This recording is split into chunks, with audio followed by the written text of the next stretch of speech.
प्रिय भक्तगणों, महाकुंभ मेले में जाने से पहले यह कहानी आपको जरूर सुननी चाहिए। यह कहानी आपको सिखाएगी कि आपको महाकुंभ मेले में कौन कौन सी गलतियां नहीं करनी चाहिए। नहीं तो यह गलतियां आपका जीवन बर्बाद कर देगी।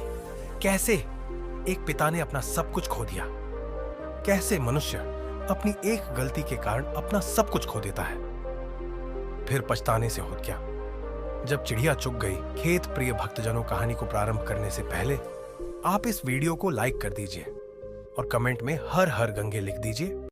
प्रिय भक्तजनों, महाकुंभ मेला भारत का एक महान धार्मिक और सांस्कृतिक उत्सव है जो हर 12 वर्षों में 4 स्थानों हरिद्वार, प्रयागराज, उज्जैन और नासिक में आयोजित किया जाता है। इसे दुनिया का सबसे बड़ा संगम माना जाता है जहां करोड़ों श्रद्धालु गंगा घाट पर स्नान करने के लिए जुटते हैं। यह महाकुंभ भारतीय संस्कृति, अध्यात्म और आस्था का प्रतीक है, जहां साधु, संत, अघोरी, नागा बाबा और लाखों श्रद्धालु अपनी धार्मिक मान्यताओं को साकार करते हैं। प्रिय भक्त गणों, सर्दी का मौसम था। सुबह की हल्की ठंडक के बीच गंगा नदी के घाटों से घंटों और शंख की आवाजें गूंज रही थी। चारों ओर श्रद्धालुओं का उत्साह और भक्ति का मेला लगा था। इस पवित्र माहौल में प्रयागराज के संगम घाट पर एक साधारण से माता पिता अपनी नन्ही बच्ची राधिका के साथ महाकुंभ मेले में पहुंचे। राधिका महज 5 साल की थी। उसकी बड़ी बड़ी आंखें और मासूम मुस्कान हर किसी का दिल छू रही थी। यह पहला मौका था जब वे अपनी बेटी को महाकुंभ के विशाल मेले में लेकर आए थे। राधिका के पिता विक्रम और मां सुनीता बहुत खुश थे। सुनीता ने राधिका को हल्के गुलाबी रंग की फ्रॉक और गले में छोटी सी रुद्राक्ष की माला पहनाई थी। बच्ची अपनी मां का हाथ पकड़कर खुश होकर इधर उधर देख रही थी। विक्रम और सुनीता ने सोचा कि महाकुंभ में गंगा स्नान करने से उनके परिवार के सारे पाप धुल जाएंगे और जीवन में सुख शांति बनी रहेगी। मेले में हर जगह भक्ति और उत्साह का माहौल था। साधु संतों की टोलियां भगवे वस्त्र पहने, आर्षि मुनि, अघोरी बाबा, सिर पर चिलम ली नागा साधु और मंत्रों का जाप कर रहे भक्त चारों ओर दिख रहे थे। राधिका पहली बार इतनी बड़ी भीड़ देख रही थी। उसकी आंखें चमक रही थी, लेकिन उसकी नन्ही उंगलियां अपने पिता के हाथ को मजबूती से पकड़े हुए थी।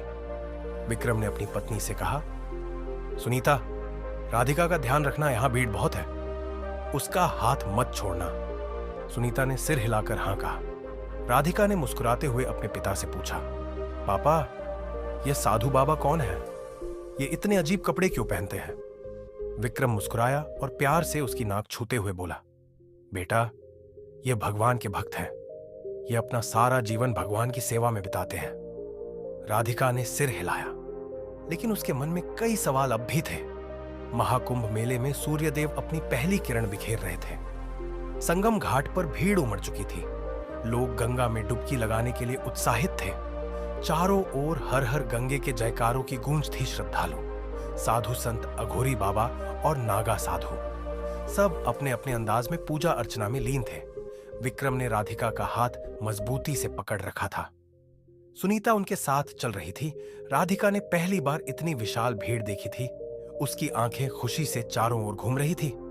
उसने कई अघोरी बाबाओं को देखा जो अपनी राख से शनिदेह के साथ मंत्रोच्चार कर रहे थे। उसने अपने पापा से पूछा, पापा, ये बाबा इतने गंदे क्यों रहते हैं? विक्रम मुस्कुराए और बोले, बेटा, ये बाबा भगवान शिव के भक्त हैं। ये अपना सब कुछ त्याग कर साधना करते हैं और अपने जीवन में शांति के मार्ग को प्राप्त करते हैं। राधिका को यह बात समझ में तो नहीं आई, लेकिन उसने सिर हिला दिया। वह छोटी छोटी बातों पर खुश हो रही थी। अचानक उसकी नजर गुब्बारे वाले पर पड़ी। वह पिताजी से बोली, पापा, मुझे वह गुब्बारा चाहिए।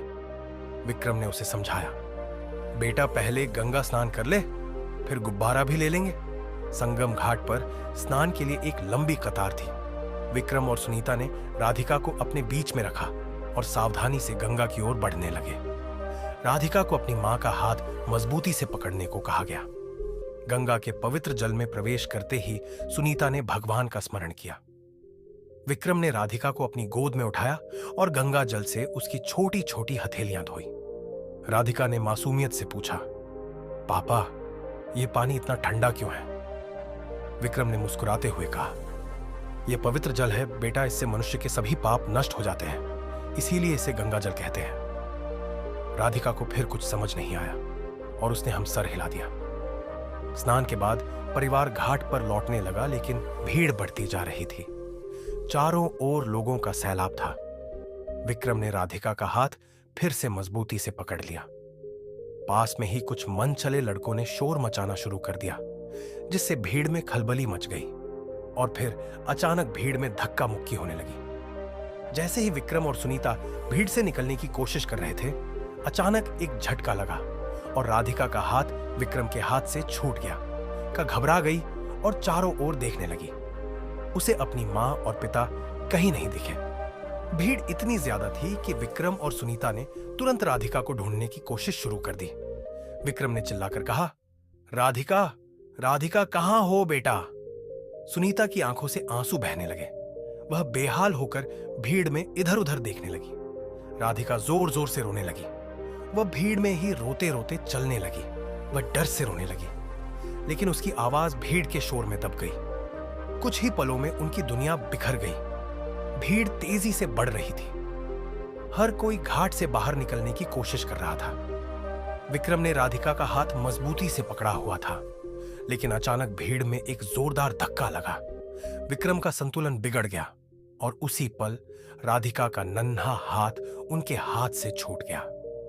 राधिका जोर जोर से रोने लगी और अपने चारों ओर देखने लगी, लेकिन उसे अपने माता पिता कहीं नजर नहीं आए। चारों ओर अनजान चेहरे, शोर और धक्का मुक्की। उसकी आंखों में आंसू आ गए।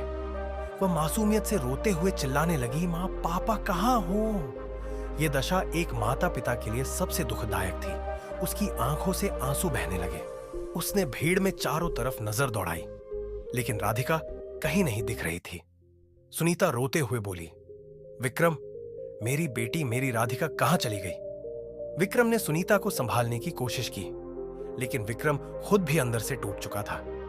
विक्रम और सुनीता की आवाजें सुनकर आसपास के लोग रुक गए। धीरे धीरे भीड़ में खलबली मच गई। कई लोग उनकी मदद करने आगे आए। किसी ने पूछा, आपकी बेटी कैसी दिखती है? उसने क्या पहना है? विक्रम ने कांपती आवाज में कहा, वह 5 साल की है। उसने गुलाबी फ्रॉक पहनी है और गले में रुद्राक्ष की माला है। उसका नाम राधिका है। कुछ लोगों ने राधिका को ढूंढने की कोशिश की और भीड़ में इधर उधर जाने लगे, लेकिन भीड़ इतनी ज्यादा थी कि राधिका का पता लगाना मुश्किल हो रहा था। राधिका अब भीड़ से बाहर निकलने की कोशिश कर रही थी। वह बार बार रोकर अपनी मां और पापा को पुकार रही थी। उसे समझ नहीं आ रहा था कि वह कहां जाए। अचानक एक साधु बाबा ने उसे देखा। उन साधु बाबा का चेहरा बहुत ज्यादा चमक रहा था और उनके चेहरे पर एक हल्की सी मुस्कान थी। वह बाबा राधिका के पास गए और प्यार से बोले, बेटी, तुम रो क्यों रही हो? तुम्हारे मां पिता कहां हैं? राधिका ने रोते हुए कहा, मुझे पापा चाहिए, मां चाहिए। साधु बाबा ने उसे अपने पास बिठाया और शांत कराया। बाबा ने उसे बच्ची को एक गुब्बारा भी दिया, जिस गुब्बारे के लिए उसे बच्ची ने पहले कहा था। गुब्बारे को देखकर बच्ची कुछ समय के लिए शांत हो गई। संगम घाट पर राधिका के गायब होने की खबर तेजी से फैल गई। विक्रम और सुनीता हर तरफ उसे ढूंढ रहे थे।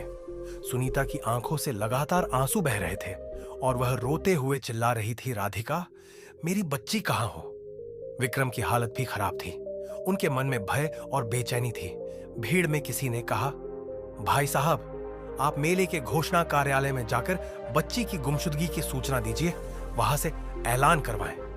विक्रम और सुनीता घोषणा कार्यालय की ओर दौड़ पड़े। घोषणा कार्यालय में पहले से ही कई लोग अपनों के खोने की शिकायत कर रहे थे। विक्रम ने वहां पहुंचकर कांपते हुए अपनी बात कही, मेरी 5 साल की बेटी राधिका गुम हो गई है। उसने गुलाबी फ्रॉक पहनी है और गले में रुद्राक्ष की माला है। कृपया उसकी घोषणा करवाएं। कार्यालय के कर्मचारी ने विक्रम की बात ध्यान से सुनी और माइक पर घोषणा की, सावधान सावधान, 5 साल की बच्ची जिसका नाम राधिका है, गुलाबी फ्रॉक पहने हुए है और गले में रुद्राक्ष की माला है, गुम हो गई है। जिसने भी इस बच्ची को देखा हो, कृपया उसे घोषणा कार्यालय पर लाएं। घोषणा सुनते ही सुनीता की उम्मीदें जागी, लेकिन अगले ही पल जब किसी ने राधिका को लेकर आने की खबर नहीं दी, तो वह और जोर से रोने लगी। सुनीता ने भगवान की मूर्ति की ओर देखा और बिलखते हुए कहा, हे गंगा मां, हे प्रभु, मेरी बच्ची को बचा लो। अगर मेरी राधिका को कुछ हो गया तो मैं आपको कभी नहीं पूछूंगी, आपको कभी याद नहीं करूंगी। विक्रम ने सुनीता को सांत्वना देने की कोशिश की, लेकिन उसकी खुद की आवाज टूट रही थी। उधर राधिका साधु बाबा के पास बैठी थी। बाबा ने उसे प्रसाद दिया और उसकी भूख मिटाई। उन्होंने उसे शांत करते हुए कहा, डरो मत बेटी, मैं तुम्हें तुम्हारे माता पिता तक पहुंचा दूंगा। उसी समय बाबा को घोषणा कार्यालय से आवाज सुनाई दी और बाबा ने इस क्षण एक यात्री से घोषणा कार्यालय का पता पूछा और राधिका को अपने साथ लेकर वहां जाने लगे। घोषणा कार्यालय में विक्रम और सुनीता के दिल की धड़कनें तेज हो रही थी। हर बार जब माइक से राधिका का नाम पुकारा जाता, उनकी उम्मीदें थोड़ी सी जागती, लेकिन जैसे ही कोई खबर ना आती, वे फिर टूट जाते। सुनीता की आंखें रो रो कर सूज चुकी थी। वह बार बार भगवान को पुकार रही थी, हे गंगा मां, मेरी बच्ची को मुझसे वापस मिलवा दो। विक्रम ने सुनीता को संभालने की कोशिश की, लेकिन उनके अपने आंसू भी थमने का नाम नहीं ले रहे थे। चारों ओर से भीड़ का शोर, लोगों की हड़बड़ी और निरंतर घोषणाओं की आवाजें उनके दिल में घबराहट और बेचैनी बढ़ा रही थी। राधिका, जो अब भी घबराई हुई थी, साधु बाबा के साथ चल रही थी। बाबा ने उसे प्यार से कहा, डरो मत बेटी, भगवान ने मुझे भेजा है, मैं तुम्हें तुम्हारे मां पिता के पास ले जाऊंगा। राधिका ने अपने छोटे छोटे हाथों से बाबा का हाथ कसकर पकड़ लिया। घोषणा कार्यालय में विक्रम ने कर्मचारियों से कहा, कृपया एक बार और मेरी बेटी के बारे में घोषणा करें, शायद कोई उसे लेकर आ रहा हो। माइक से फिर से आवाज गूंजी।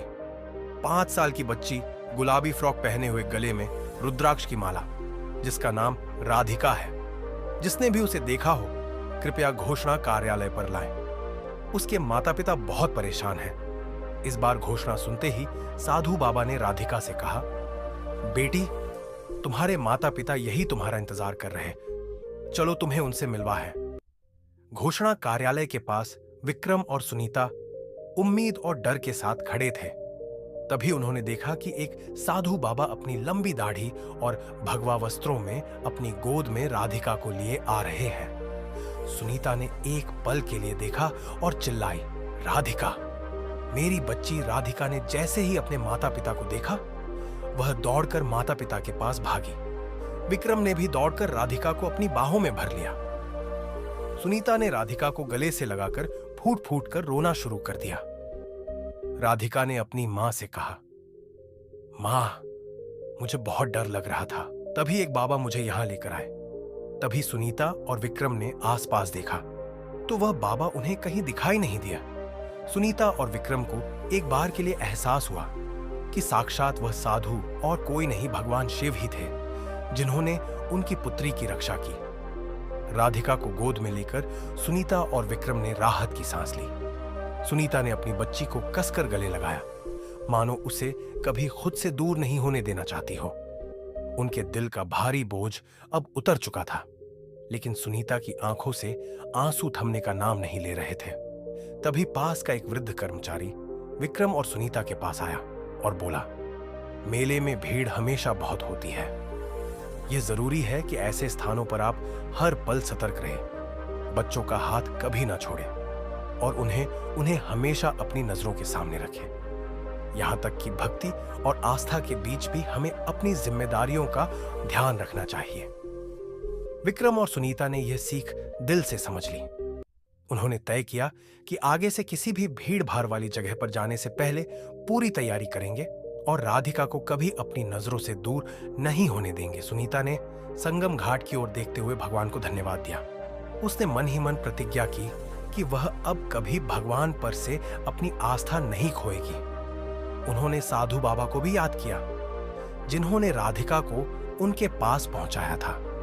इसके बाद खुशी खुशी सुनीता और विक्रम राधिका के साथ अपने घर की ओर रवाना हो गए। प्रिय भक्तों, राधिका के मिल जाने के बाद विक्रम, सुनीता और राधिका अपने घर लौट आए। हालांकि यह घटना उनके जीवन का एक कठिन अनुभव थी, लेकिन इसने उन्हें गहरी सीख दी। अब वे न केवल अपने परिवार की सुरक्षा को लेकर और सतर्क हो गए थे, बल्कि उनकी आ भी और मजबूत हो चुकी थी। विक्रम ने अपने पड़ोसियों और रिश्तेदारों को यह कहानी सुनाते हुए कहा, महाकुंभ केवल आस्था और भक्ति का केंद्र नहीं है, यह हमें जीवन जीने की सही दिशा भी देता है। भगवान पर विश्वास रखें, लेकिन खुद भी अपनी जिम्मेदारियों को ना भूलें। भीड़ भाड़ वाली जगहों पर हमें हमेशा सतर्क रहना चाहिए। बच्चों को अपनी नजरों से कभी दूर न जाने दें। याद रखें, हमारी सतर्कता ही हमारे परिवार की सुरक्षा है। घाट पर स्नान के दौरान चोर और लुटेरों का भी ध्यान रखना चाहिए। किसी भी अज्ञात व्यक्ति से मदद लेने से पहले सोचना चाहिए और घाटों के पास चैन या रस्सी के सहारे स्नान करें, क्योंकि ऐसी जगह पर एक धक्का लगने एक आम सी बात होती है। महिलाओं को आभूषण और कीमती वस्तुएं नहीं पहननी चाहिए।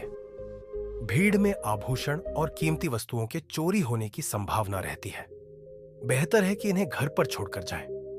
किसी भी अनजान व्यक्ति के साथ अधिक बातचीत करने और किसी भी हालत में अपने परिवार से दूर जाकर अनजान व्यक्तियों की मदद नहीं करनी चाहिए।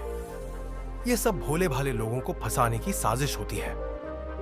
प्रिय भक्तजनों, यह कहानी हमें यह भी बताती है कि भगवान हर वक्त हमारे साथ होते हैं, लेकिन उनकी कृपा तभी फलित होती है जब हम स्वयं भी प्रयास करते हैं। महाकुंभ का यह अनुभव विक्रम और सुनीता के लिए एक अमूल्य सीख बन गया, जिसे वे जीवन भर याद रखेंगे। हर हर गंगे प्रिय। दोस्तों, यदि आपको यह कहानी अच्छी लगी हो तो कमेंट में हर हर गंगे अवश्य लिखें।